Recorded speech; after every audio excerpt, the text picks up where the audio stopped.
don't like being in here at night by myself.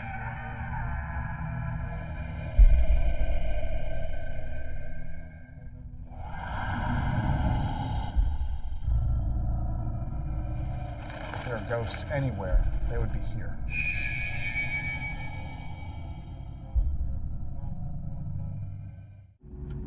Prisons and jails built in America in the 17 and 1800s were gruesome reminders that crime did not pay.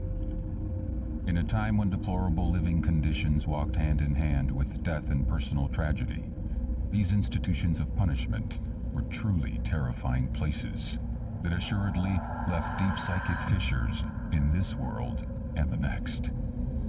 The Eastern State Penitentiary in Philadelphia, Pennsylvania, was just such a place.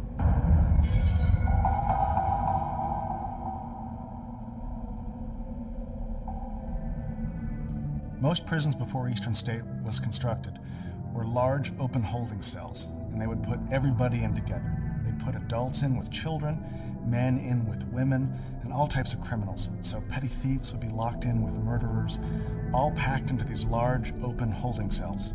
They were incredibly violent, disease-ridden. Sometimes disease would wipe out the entire prison population.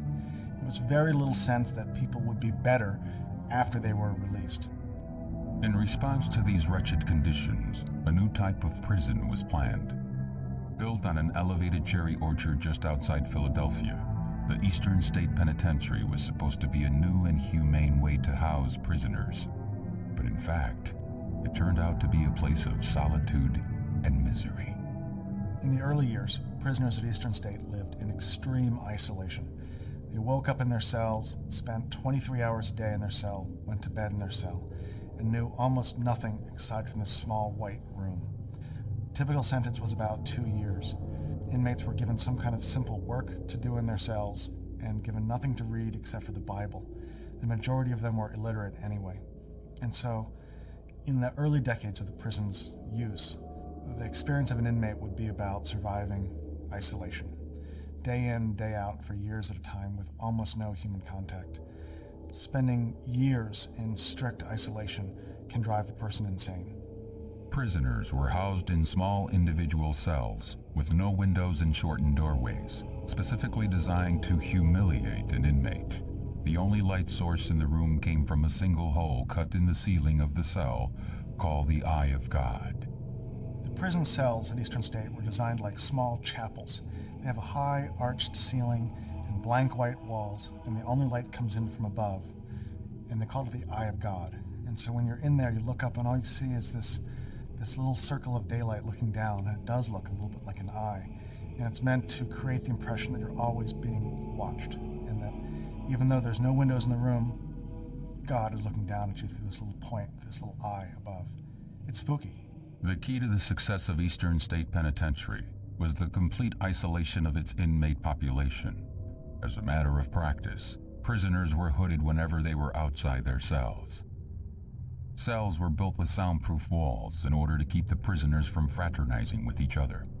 For all essential purposes, the inmates were cut off from the outside world, forbidden to see another prisoner for the entire duration of their sentence. The people who ran Eastern State Penitentiary had a fetish about silence, and so even the guards pacing these corridors wore socks over their shoes to muffle their footsteps. And the carts they used to roll food up and down the hallways had leather over the wheels. They'd roll silently up and down the hallways. Inmates ate in their cells. They slept in their cells. Inmates were only taken out of their cells to bathe about once every 2 weeks. And when they did that, they had their heads covered with a hood with no eye holes. Basically put a bag over their head so that all the inmate would remember from their time at Eastern State was the 4 walls of their cell. Silence was strictly enforced at the Eastern State Penitentiary. If a prisoner was caught making any noise at all, they were severely punished. Prisoners who continually broke the rules faced stiffer and stiffer penalties. Over time, the prison's administrators had to resort to more intense forms of punishment to get their point across. Punishments for repeat offenders included the straitjacket, the iron gag, and a particularly hideous contraption called the mad chair. Most prisons at the time were extremely violent, and inmates who came into Eastern State could expect at first they'd be treated very well. But if inmates committed infractions of the rules at Eastern State, they'd be treated the way they'd be treated at any other prison in the early 1800s, which was with extreme force. Sometimes they would take inmates out into their exercise yards, hang them by their wrists from chains, strip them naked, and douse them with water in the wintertime. There was accounts of one inmate having ice hanging from his beard while he hung naked out in the exercise yards. There was even an inmate named Matthias Macumsey who was consistently making noise, and they couldn't get him to stop, and they put him in a device they called the iron gag. It held his hands behind his back, and a bar went up and into his mouth and put a metal rod against his tongue to keep him quiet. And he struggled against it, and his tongue swelled, and he choked to death. There was an investigation. They looked into it and decided that he'd asked for it. He had it coming. This was typical for the way prisons were run at the time. Life was cheap in the early 1800s. If a prisoner survived solitary confinement and had the physical strength to conquer the prison's many torture devices, he had one more demon to defeat, that being disease. The prison's poorly designed heating, plumbing, and ventilation systems worked together to spread the putrid odor of human waste to every nook and cranny of the building. These unsanitary conditions caused outbreaks of illness that ravaged both the inmate population and the guards assigned to maintain order in the prison. Without a doubt, serving time at the Eastern State Penitentiary was a mind-numbing experience. There were many documented instances where prisoners went insane because they could not handle the isolated conditions that were the mainstay of the prison. The Pennsylvania system of punishment at the Eastern State Penitentiary was finally abandoned as it produced very few reformed prisoners. For over 150 years, the Eastern State Penitentiary housed murderers, gangsters, and the criminally insane. Al Capone, America's most notorious gangster, was sentenced to 1 year at the Eastern State Penitentiary in 1929. By far the most famous of our alumni is Al Capone. A lot of people don't realize that the first time that Capone was in prison was in Philadelphia.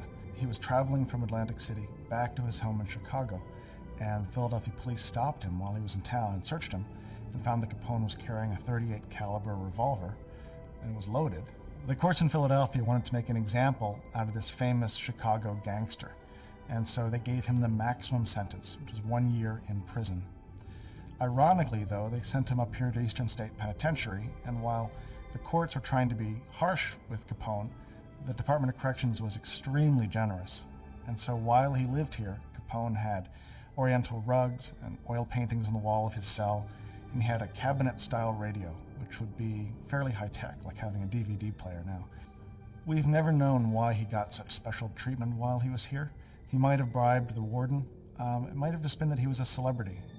In 1956, cell block number 15, also known as Death Row, was constructed at the Eastern State Penitentiary, one of the last buildings added to the prison complex. Cell Block 15, otherwise known as Death Row, was a two-story building that housed the worst examples of humanity. Cell Block 15 was the last cell block added into the Eastern State Penitentiary complex, and it's where they housed the most violent and disruptive inmates in the Pennsylvania system. It's the only cell block that had modern electronic door locks where they could open and close cells by pushing buttons, which kept the guards distanced from the inmates. They were scared of these guys. Many inmates spent the last weeks, days, hours of their life inside of cell block 15, and on the day of their execution, they'd be shipped out to a different institution to die in Pennsylvania's electric chair. By the 1960s, the march of time had been particularly unforgiving to the old prison. The Eastern State Penitentiary was considered out of date and in a state of miserable disrepair, and in 1971, the Commonwealth of Pennsylvania officially closed the doors of the historic Eastern State Penitentiary. Reopened in 1994 as an historic site, daily public tours are conducted at the Eastern State Penitentiary, and special ghost tours are held at night prior to Halloween. No better place could be found to host a ghost tour. In fact, many visitors come to the prison in the hopes of having a supernatural encounter with one of its many spirits. The prison's fortress-like atmosphere, crumbling cell blocks, and water-stained ceilings most certainly lends itself to the perception that the place could be haunted. I think there's a couple different reasons that Eastern State is so haunted. First is the stone construction. A lot of old buildings, especially public works buildings, were made out of stone. And a lot of paranormal researchers have proven that certain types of stone seem to magnify or collect psychic or spirit energy, and that would explain why a lot of castles in Europe are reported to be haunted. Just the untimely demise of so many people and so many horrific experiences of the different prisoners there really have embedded themselves into the very foundations of the prison. And it's like a giant tape recorder that replays these horrific experiences over and over and over again, and probably will never end with the amount of torture and torment that's taken place there.